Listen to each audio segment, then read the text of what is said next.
Country, বিশ্বাস নাই। বলেন হিন্দু কান্ট্রির বিশ্বাস নাই।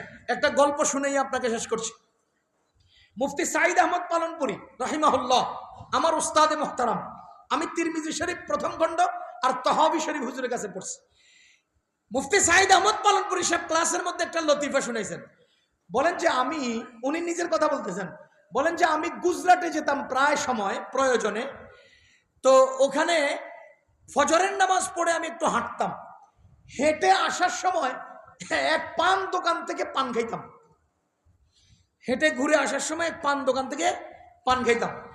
একদিন আমি হেঁটে যাচ্ছিলাম, ওই পান দোকান বরাবর গলির শেষ মাথা অতিক্রম করার সময় আমি দূর থেকে তাকায় দেখি হিন্দু পান বিক্রেতা, ওই দোকানের পান বিক্রেতা হন্তদন্ত হয়ে হুড়াহুড়ি করে সে দোকান থেকে নামতেছে।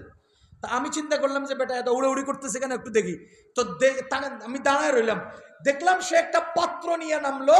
পাশে রাস্তার পাশে একটা গরু পেশাব করার জন্য লেজ উঠাইলো, আর এই বেটা দৌড়াইয়া গরুর পেশাবগুলো ওই পাত্রের মধ্যে নিল।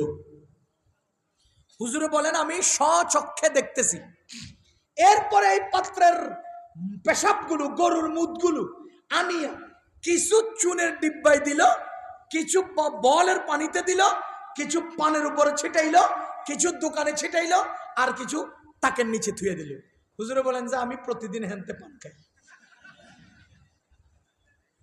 এই ঘটনা বলার পরে হুজুর আমাদেরকে বলেন, শোনো, হিন্দুদের দোকান থেকে খরচ করতে সতর্ক থাকো।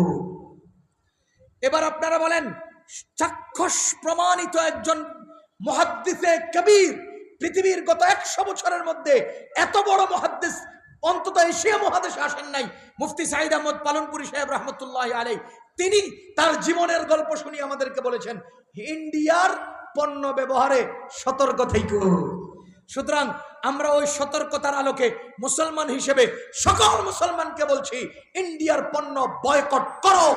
হিন্দুদের পণ্য, খ্রিস্টানদের পণ্য, বিশেষ করে ইহুদিদের পণ্য বয়কট করো।